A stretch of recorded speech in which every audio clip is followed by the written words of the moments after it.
Welcome to the Immigrant Experience in America, an immigrant human library, where we amplify and humanize the experiences of immigrants in the United States and around the world. Listen in as we add another story to our immigrant human library.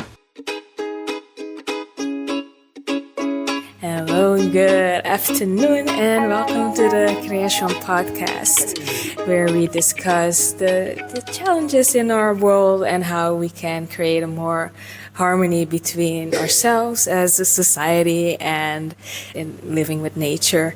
I'm your host, Maanarak of Gray, and today I have Simone with me. Welcome, Simone. Thank you so much. It's a pleasure to be with you. So who is Simone and what does Simone do? Thank you so much. Most people know me by Simone Johnson, right? My maiden name, and I got married and my name got attached onto another name, which is Johnson Smith.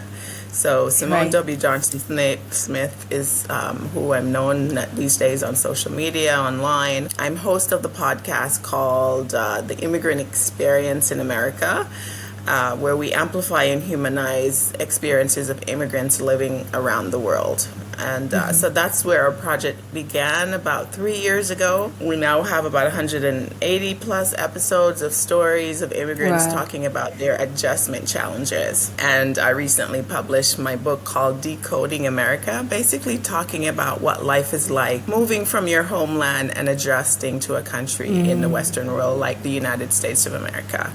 And a few other things. So podcaster, author, and a few other things. I'll just keep it short right now. I'll give you more details for the show notes. Yeah, that's okay. What brought you to doing this work? At what point did you think this is what I want to do? Well, this was born out of my personal experience moving from Jamaica legally to the U.S. and so many experiences of good and mixed and bad and trying to make sense of my life. Moving from the place where I felt like, in the embrace of love and acceptance and belonging, and I knew the culture because that's what I was born in. I moved and flowed within it with ease. And then living in the U.S., just constantly being confused. What are these not dialects, but like ways that people communicate, nonverbal communication, the work world, and the cultural spaces that exist in these different workplace spaces. I just realized I was experiencing culture shock and just constantly changing. My work had me moving overseas and working in different places, and so I realized I wasn't adjusting well, and so I started researching and getting some coaching, and then here came upon the idea of the podcast to interview other immigrants about their journey, and through that I have learned so much about myself, and here we are today with the project expanding even further. And how has it been in terms of these stories? If you want to share like common threads or anything like that, people experiencing when they move to the U.S. then in this case specifically. Sure. So some common threads that come up throughout the interviews is the fact that people leave their countries for varying reasons, right? It's not because they want to study. You'll hear studying abroad is a big one for a lot of people. Lots of international students go away to study, not only the U.S., but in Europe and Asia and other places, right? In the Caribbean even. Whether they're joining family who's already living abroad or they've been forced to leave their home country for natural reasons such as natural disaster, civil war, civil unrest, for a varying number of reasons, right? And so I get the different angles for why people have arrived in the U.S. Or I've interviewed people from in the U.K. and other places as well. And so some other threads include people who don't speak English and have had to learn English from scratch, and how difficult that can be coming from, say, Russian or an African language or any other language, right, they just didn't speak English coming into the U.S. or had very minimal English. So language barriers and overcoming those. And then the other adjustment challenges include like just losing yourself feeling like you no longer fit in, you don't quite understand the new country, you're still learning, and so you don't quite fit in there, and it's just the learning curve just is up. Sometimes feel very unending, right? For some people, Yeah. you're just constantly learning. You're learning your job, you're learning school, you're studying the language. It's a lot. It could be a lot for people, and the study Yeah. says that people go from mild depression to fatal self-harm. It can be very serious. And so Yeah. some other threads, right? Just different challenges that people are having. And then the amazing success that people get to when they embrace the journey, they learn this whole immigrant mentality. And I mean, I've heard some amazing stories of what people have been able to do with their lives coming from some dark places, right? And so it's very uplifting for me, I think. Yeah. And I think other people listening find so much strength and inspiration in hearing other people's journeys. Yeah, and I think it's important work that you're doing to share these stories, because I think especially now that we're seeing a lot of anti-immigration sentiments, which I think were always kind of there in some numbers, but it seems to be amplified now. I think it's not only in the US, but the experience I've had is like with the Netherlands. I was there where we had influx of Syrian refugees, and there was also very negative reactions to it, well, from the people living there. The adjustment also for them. Some people really kind of thrived and really found spaces that they felt comfortable in, and some people really struggled. Like when you said about serious self-harm, that I experienced that one of the refugees that I became friends, they started calling them newcomers. One of these newcomers, he was really struggling, and he committed suicide.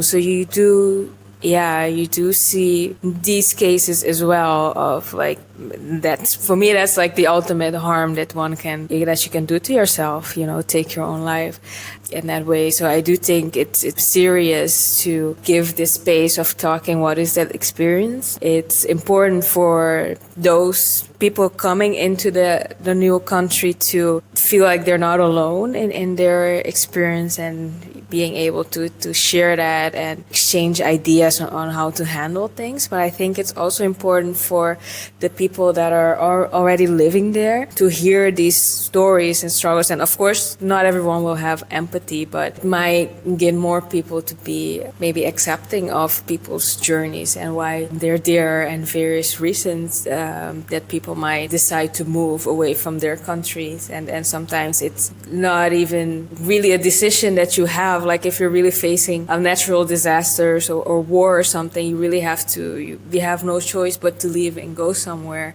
So I was curious how these stories are received by people like that are from the US or that were born there, or do you have those people also in your audience? Sure. I think it's mixed. For the most part, it has been tremendously positive, I would say. And perhaps it's the immigrants who are coming across the podcast who are loving it and say, oh my gosh, thank you for holding space for us. Yeah. Thank you for telling our story. Finally, somebody is listening and asking the questions. How are you doing?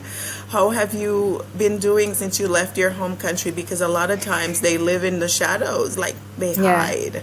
Even coming in legally, you're legally here, you go to the embassy, you do your interview, you go through all that process of getting medical and all the requirements, and you're cleared, and you come in and you're legally working and attending school. But still people feel like they cannot be their authentic selves, like they can't show up truly as they are. They have to adapt, which is this is understandable. You're living in a new country. If they speak English, you need to learn to speak English as well so you can communicate and adapt some of the cultural ways of being. But I think a lot of times people just don't, they feel very stifled and just feel like they're in the shadows, in the dark, and that they have to hide who they truly are. For whatever reasons, maybe religious, politically, or otherwise, right? And so people are really grateful that this space exists, and and to listen to other people's journeys and to be inspired by it. But I also come across people who kind of give me mixed feelings as well. Like, it's interesting that the moment they hear the word immigrant, they assume such a negative connotation with the word. And yet, most countries have an immigration policy where they welcome people in, and no less so the United States, right? I'm one of millions of people who have entered the country legally. And so how then do you balance the fact that and own your journey? Like, yes, you said that my skills are wanted in your country, my educational prowess is wanted in your country, and I arrive and then I'm faced with all this kind of mix. I call it the love-hate thing. Like, there's a group of people who love immigrants and our food, our dialects, our language, the way our culture and all of that. And then there's other people who are kind of in the middle. They love you, but then they're like afraid of you because they feel like you're coming to take their jobs, or some space that have that they feel like you're coming to take from them. So, for the overwhelming portion of it, I find that it's very positive. But sometimes I come across like people with mixed emotions. And I can understand, because I think globally there is a conversation around, for example, there's the case of, I'm originally from Jamaica, and I've heard somebody educate me recently about the same situations where in Jamaica there are people who are educated on the island, educated to fill certain employment positions, but yet they bring in people from overseas to fill like leadership or certain types of positions. And so there they feel like foreigners or immigrants are coming in to take their jobs. So it's the same sentiment, and I think it exists in a lot of other countries as well. And so I try to be pretty open-minded to the idea that it's just part of our human experience as we move across the globe. However, there's the need for diversity in skills, diversity in employment, diversity in so many things. And I'm here legally, and I'm going to stand in that truth, embrace the person I've become since I've been here for over 2 decades, and encourage others to do the same.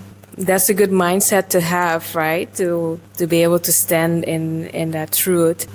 I was going to say, tell me about the meaning of Maanarak, of gray, because I was Googling the meaning of it, and I was Googling Kreashon Podcast, and I was like, which one is it? Is it Maanarak of gray, or is it Kreashon Podcast? I am Maanarak of gray. In terms of branding, maybe, but it's Maanarak of gray is my artist name. And it's also become the brand name of like Alpha Publishing, and also my media, like the actual production of the media. So everything kind of creative and artistic goes under Maanarak of Gray. There's basically at this point 3 Maanarak of Gray. You have Maanarak of Gray, the artist, Maanarak of Gray, my company, and you have Maanarak of Gray, the publishing and media. The Kreashon is my initiative, it's my educational initiative. And so what I studied is international development management. I'm very passionate about like sustainability and living more sustainably. And when I look at the question of how can we live more sustainably, I cannot possibly facilitate that, the whole process, globally by myself. It's just on my island, I can't do it by myself. So that's where Kreashon was born. Kreashon in my language, Papiamentu, means creation, and it's like a play on co-creation of new ways of living, like nature and the planet and the environment, but also new ways of living with each other. And that is more what this particular podcast is about. It's like partly educational, showing what change makers in the world are already doing as a way for potential future change makers or even current change makers can learn from each other. What are we doing? And the topics we've talked about climate change, about like over tourism in Aruba, about like holistic development work. I recently had one about composting. Well, it's more waste management, right? The waste of food and how we can compost that. and also like freeze in for maybe homeless people and these things. So those are like a kind of the topics. And then my other podcast is Poison Honey Podcast. That one's actually my first podcast. Poison Honey is more about personal development, and there I've talked about like toxic relationships, anxiety. Someone talked about abortion, setting boundaries, like that kind of thing. So that's where I was like, this is like half Poison Honey Podcast is something's like about growth, and it's also about like global kind of challenges, because you have that part about just the political side of immigration, the meaning of it. My legal name is Radinka Anna Marie. I was going down a very deep rabbit hole of the conspiracy theories. There's a conspiracy theory about the government owning your name. And so I felt very disempowered, with that idea of like the government owning my name. And I always had something around my name. I looked at my name and there's a lot of A's in my name. So Ra, Ka, An, and Ma. So I just took everything that's an A with whatever letter was adjacent to it. So RAKAANMA. And I rearranged it, so it's actually my whole name compact. But there's a second meaning that in Dutch, maan means moon, and I'm fascinated by the moon. And I saw an opportunity to make my name start with moon. So man, and then Arak is just random. And of gray, because I suppose that would be my personal philosophy of not looking at things like black or white. I'm fascinated in like trying to find that middle truth, so to say, because it's not always one or the other, or it's seldom one or the other. There's always like some middle truth, and that's where the of gray came as like the addition to Maanarak. And that's how it was born from that conspiracy theory part of my life. And it was sitting there, and after I finished studying international development management, I always wanted to be an artist. And I had a moment where finally I could decide, or it felt like I can finally decide for myself. It was always there, but you feel like society, your family, and everybody's trying to decide something for you. People told me, well, you can't be an artist because you're not gonna, you can't make any money with that and these things. So I finally had a moment where I thought, I can decide for myself, and I want to be an artist. I am an artist. And then I had this name sitting, and I thought, well, that's perfect. That's going to be my artist name. So that's like the backstory to that. Okay, well, wherever you would like to share, and I'll let you make that decision, but it sounds like you're doing great work.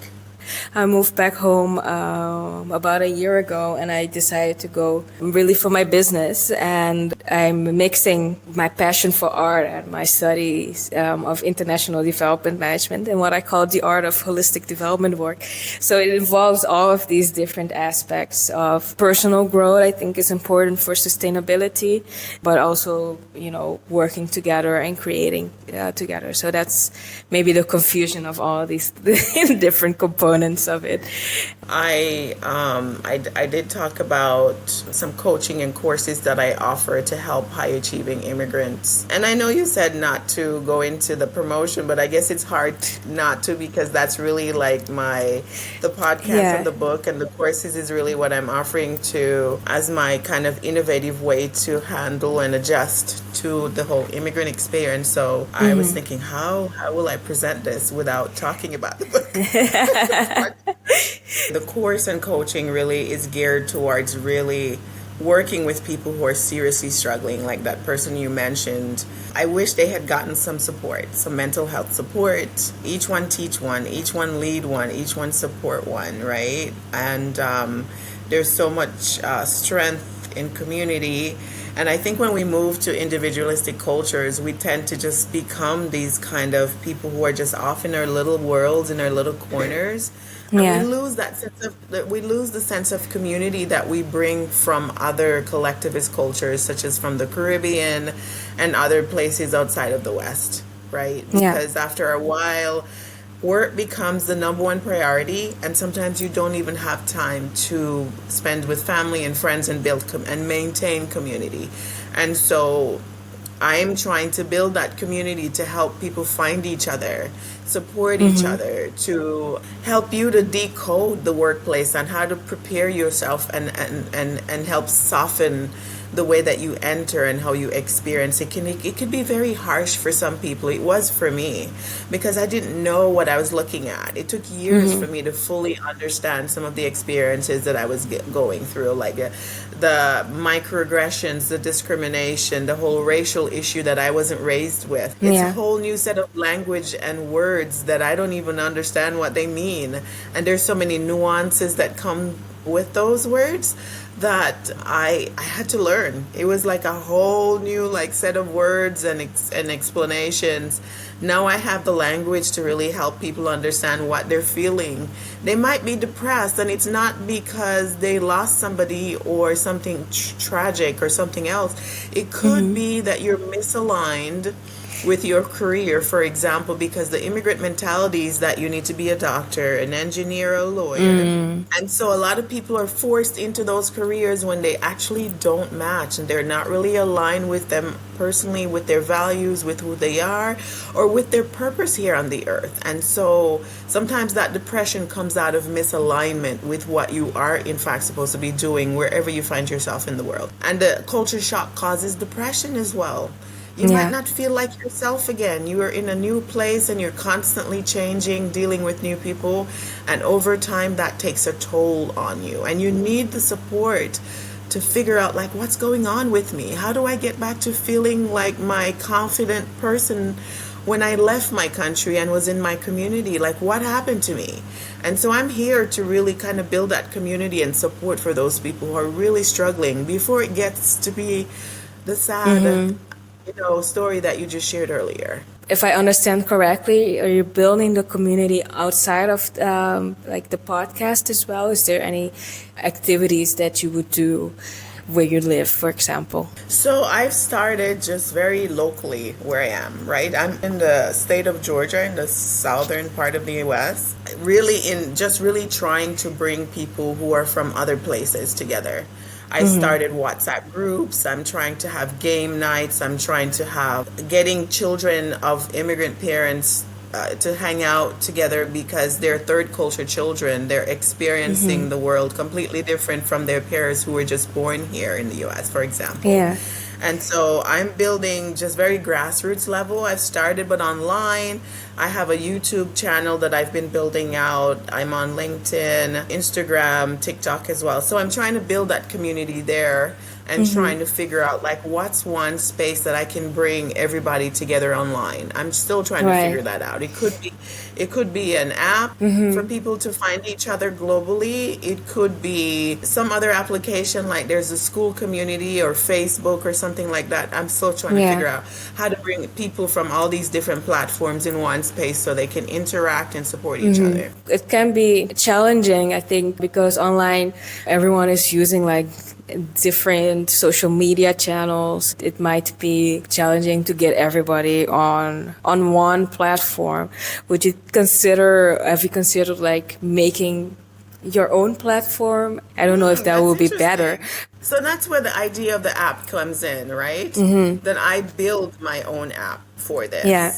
And so that would be kind of like my own organic space for people to join, download the app on your phone, and you can just get access to everything we offer. So that would be the idea. If there are others out there, I welcome them. I'm still trying to build and figure this out. I took last year writing, published over Christmas, and right in the middle of doing my course right now and offering coaching sessions while I still work. And I'm a mom and a wife. So you're busy.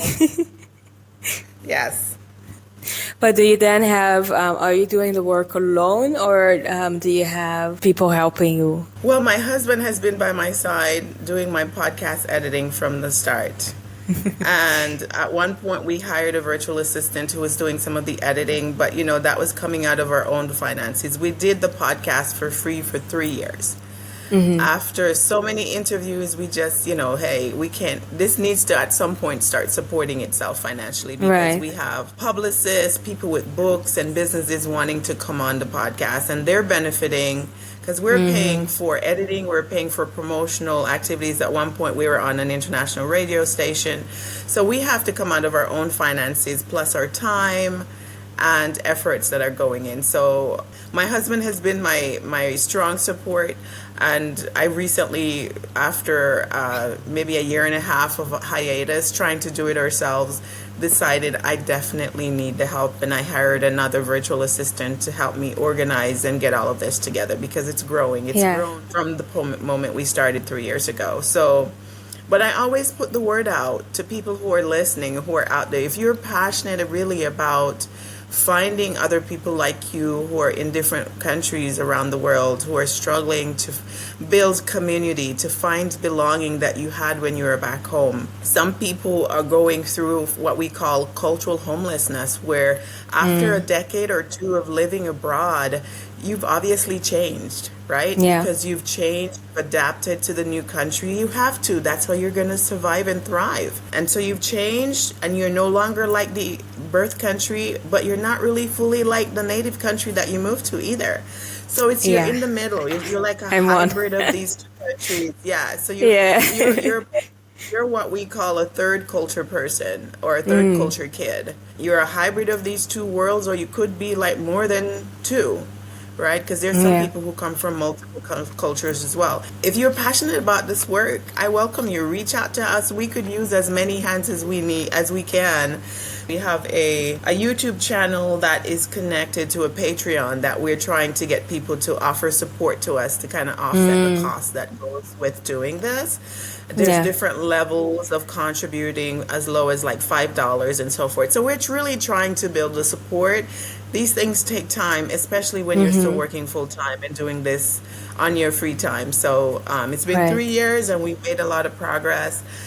Kudos and thanks to my husband for standing behind me through all of the challenges and figuring it out and not knowing what was the next thing to do when we first started. And so if you're hearing this and you want to join in and give us some support, I'll share all my contact with my friend here who can get that over to you. You mentioned an important point, which is if you want to build community, you really need help, because it is a lot of work.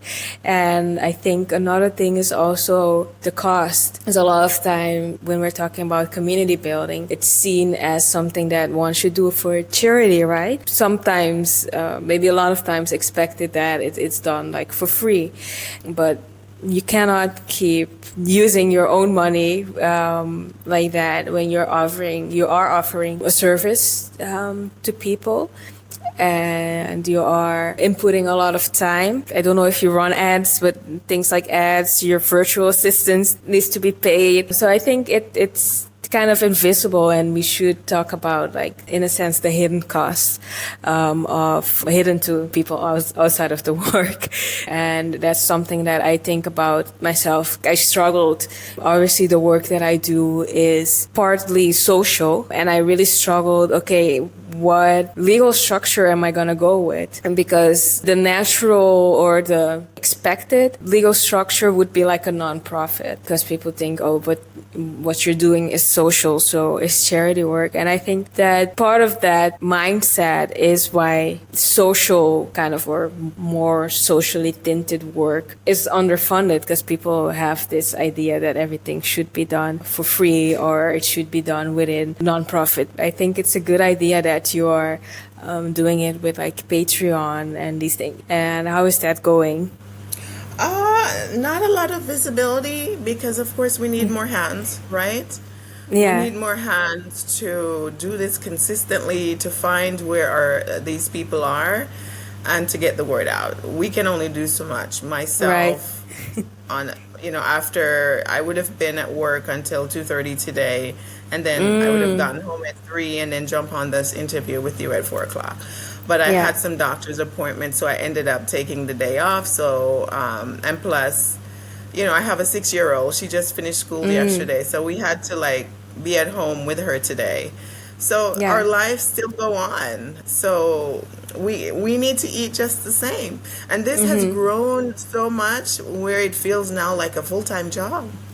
Yeah. It really does feel like a full-time job. And so the amount of time and effort and mental space of planning and organizing all of the details that goes along with the podcast and the book and the coaching and the courses, building our website, there's a lot of finances that go into building a small business. And so those are a lot of the hidden costs. I think I need to get someone into that Patreon account and make sure that everything is set up properly and trying to figure out how Yeah. do we market it to people who might even consider supporting and helping us offset the cost that goes along with giving people visibility when they write a book and tell their story, or if they're starting a coaching business or other service oriented, whatever business, and they want to come on because they have that immigrant hyphenated affiliation. Yeah. We're here for you. However, we also have to eat. And we Right. have a family Yeah. as well. So, Yeah. at some point I just had to say no. That we have to file taxes, and at some point they're gonna think this is a hobby, but it really isn't. I'd love to be able to do this full time because I did not know how much of a passion of mine that it was, but after talking to people and seeing it flow out of me, wow, it captures me, it pulls me out of bed, it motivates me to come up with new ideas of how to reach people. And so Yeah. at some point we have to start looking at the financial part of it in order for it to be sustainable, because even nonprofits need money to pay their staff. They need money to run and take care of administrative and overhead and things like that.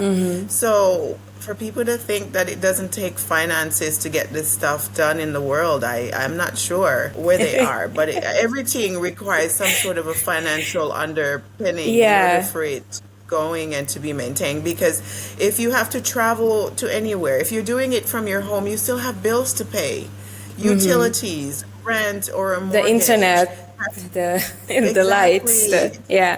You need to eat, you need to buy food. The opportunity cost if you're putting more time into this versus working a full-time job. Those are the realities. And so we had to make the switch in 2025 to now charging for some sessions, so we're able to pay the virtual assistant, offset the promotional charges of paying for like Riverside. We have to pay for Riverside. We're Yeah. paying for what else are we paying for? Opus clips to cut up our interviews, or to video clips to post them online.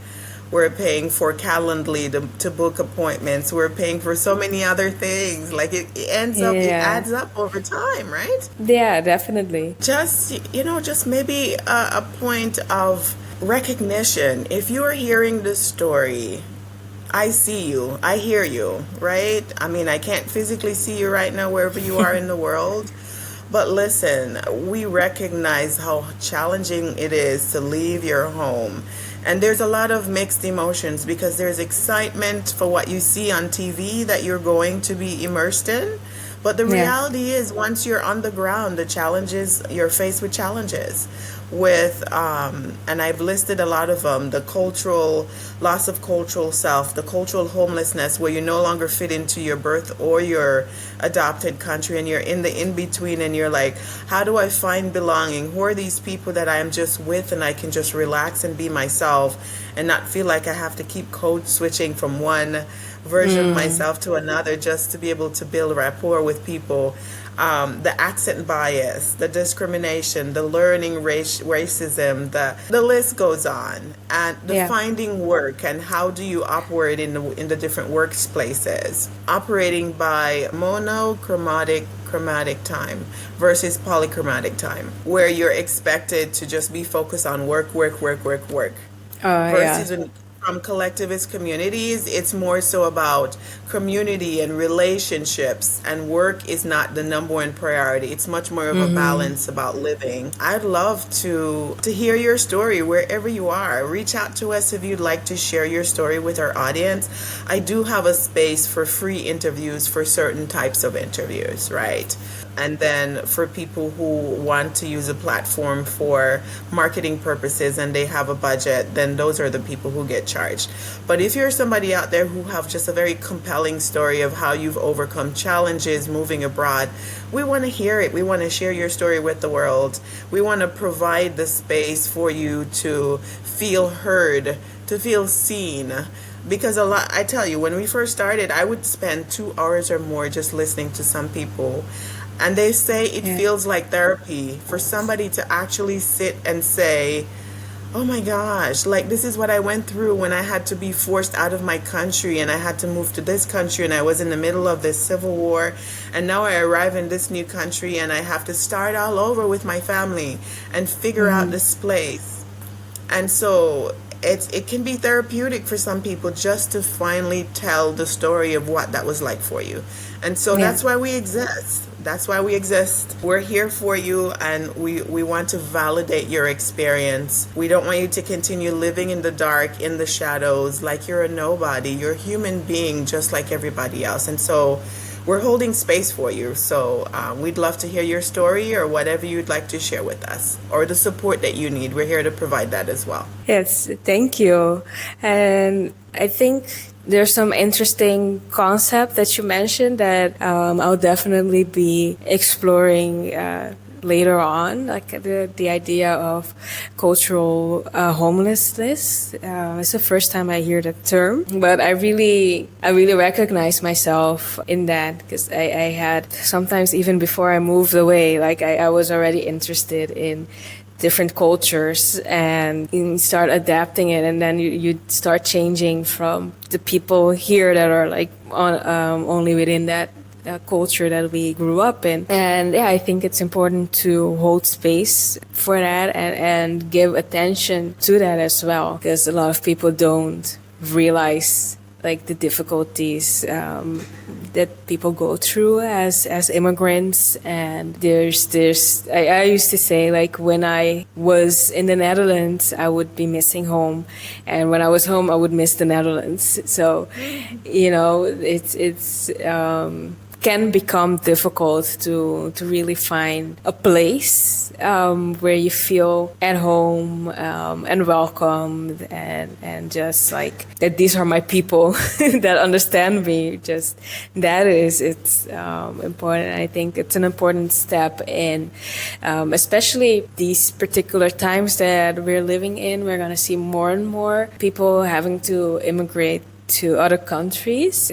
We're already seeing like certain effects from climate change in the south that's making people become refugees and therefore having to immigrate into other countries. War is also, I don't want to say on the rise, but there are more wars coming up, or conflicts. Conflicts, civil unrest.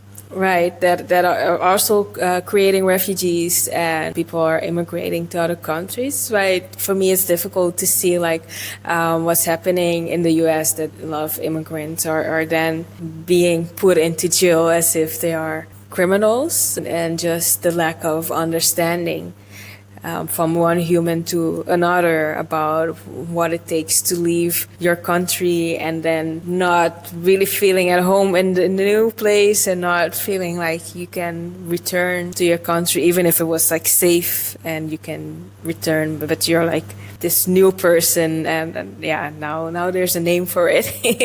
So thank you so much for sharing your story and the work that you do. Of course, you can say, like, I have this book, and I think it is for refugees. You want to tell a bit more about it before you go?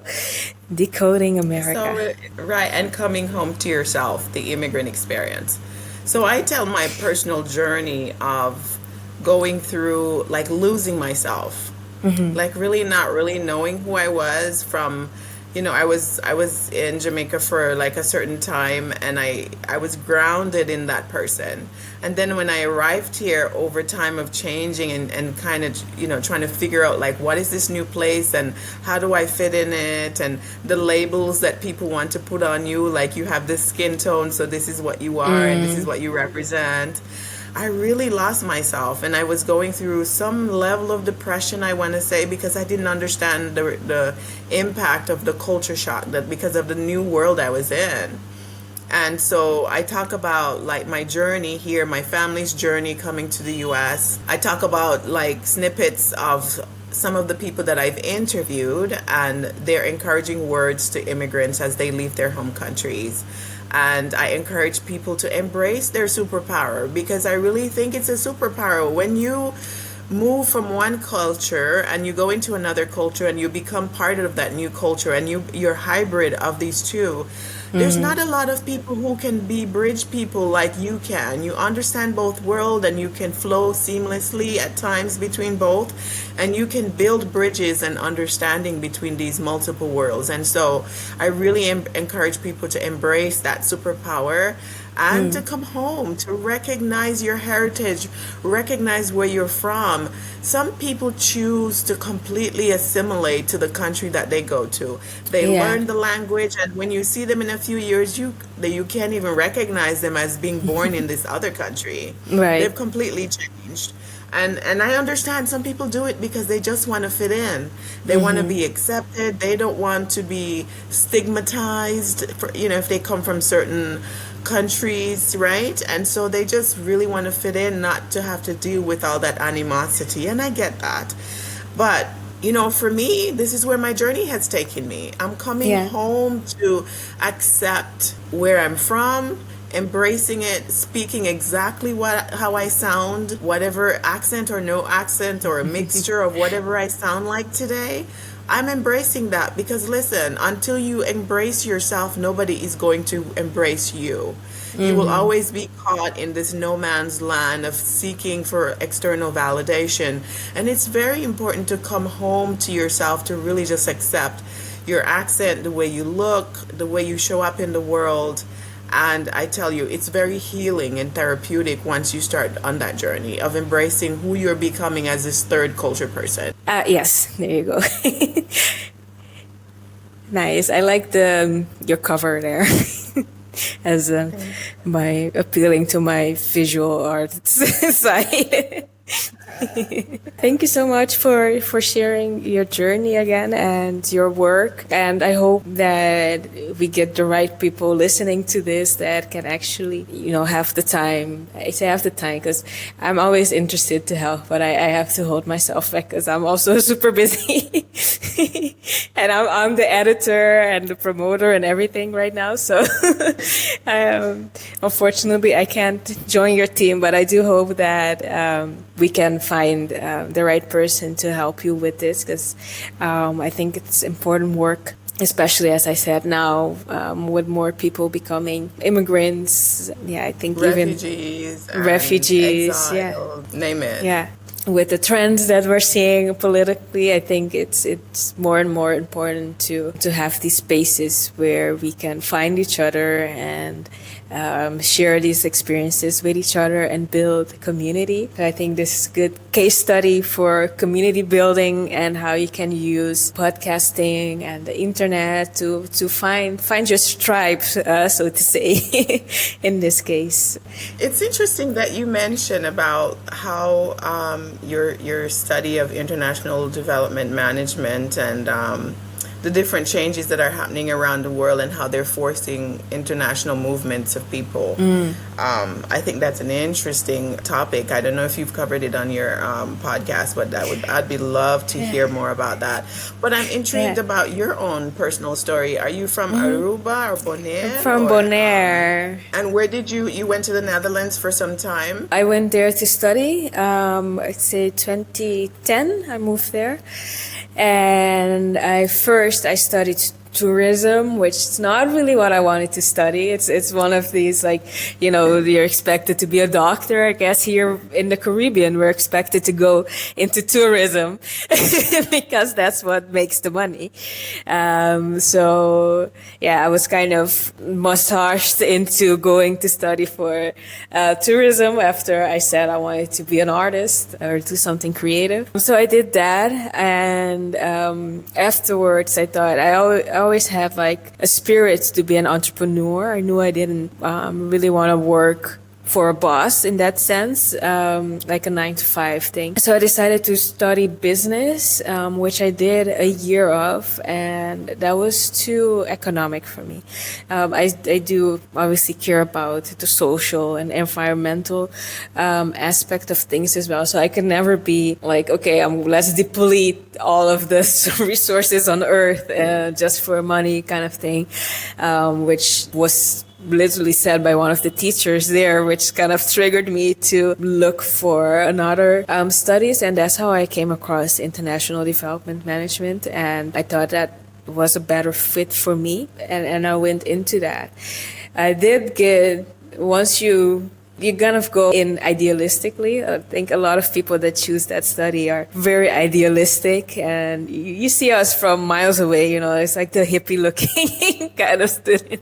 Save the world, we are the world kind of thing. But you go in and you really start hearing about the issues, and okay, you want to go to whatever village in a country in Africa and help them with hunger, but then there's these powers that be, and there's, if you want to mess with the cacao sector, there's these powers that be. So you're learning about, okay, you want to make change, but these are the things you have to keep in mind, that there are certain, the word that I'm looking for is like interest, like of powerful corporations or countries or whatever be it. The people may not want that change, so you just keep getting hit after hit after hit. So I was depressed by the third year of my studies, because you realize, yes, you might want to see a better world, but there are legitimate things working against you as well to reach that. And that's when I could choose a minor, and I did my minor in creativity and art. That was the happiest 6 months of my academic life, because I just got to make art. Career. And It's called career alignment. yes. Alignment with your values, your internal truth, with who you are. It just feels like bliss, right? Yes. And I know some people might say, where's the money in that? But listen, money isn't everything. You have doctors who are miserable and are taking their lives. Engineers and lawyers who are like bending over under work and are not happy. And they did it because maybe their parents or immigrant parents pushed them, or they did it because for the money. But what's the point if you're just going to be here to make money and you can't take any of it with you when you leave? Yeah, And exactly. you can't enjoy it while you're here. So, but in any case, sorry to interrupt. Yeah. I mean, No, I it's just wanted okay. to say that is you're telling the story of career alignment. Yes. And then when I finished, and I told you earlier about that moment that after my studies that I thought, well, now I'm just going to be an artist. It started to eat at me that I had all of this knowledge of how to bring change, and I was just going to sit and paint the whole day. I couldn't do that either. So that's where I went back to, and it's interesting that during my minor, I started asking myself, well, how can I combine the two? How can I be an artist and also be someone that facilitates change? And I've been asking myself that question ever since, and it's developed into my business, and I like doing the two different podcasts where we're looking at personal growth, but also I call it inner world and outer world, right? Like you have to develop both if we really want change. But I'm also doing things like helping people publish books, as long as it's like within my niche of what I call holistic development. So I also get to do this creative thing. So I think the real alignment for me is that I cannot do one or the other. I have to find a way to do all of the things. I can't do all of the things at once, but I can have little projects. Like I'm doing a project where we're looking at food resilience on the island. We're going to do a campaign, like a media campaign. So it's weaving. Sometimes it's a bit more creative. Sometimes it's a bit more development. It's starting to really align from that moment where I decided, okay, I have to find a way to combine both, because otherwise, I can't. I won't be happy just doing the one or the other. So, yeah. And sometimes our well-meaning parents, they think they know the best for us and they're here as guides. But I think we have to get in connection with our internal voice, and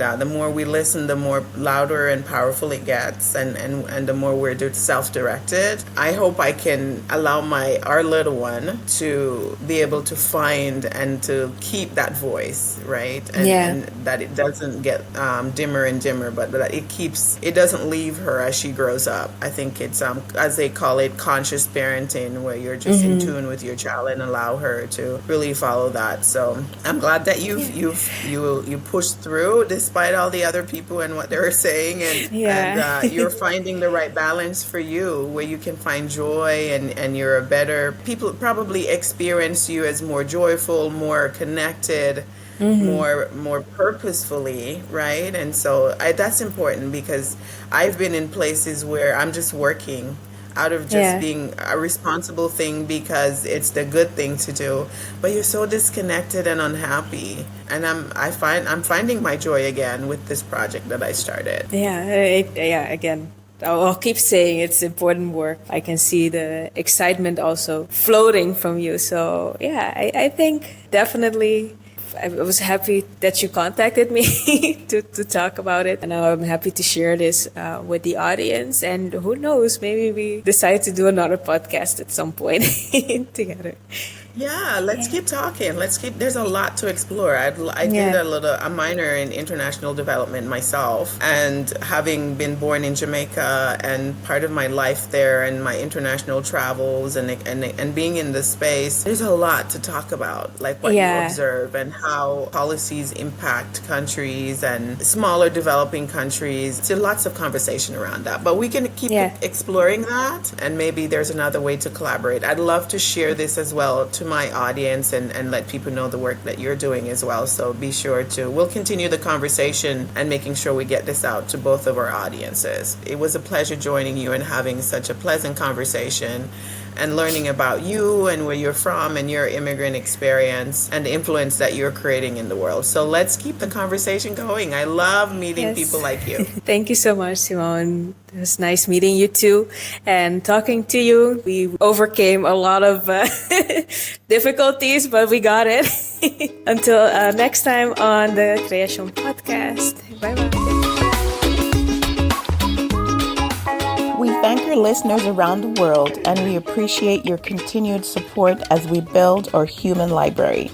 Please remember to give us a 5-star review, subscribe, and share with your friends, family, and circle of influence.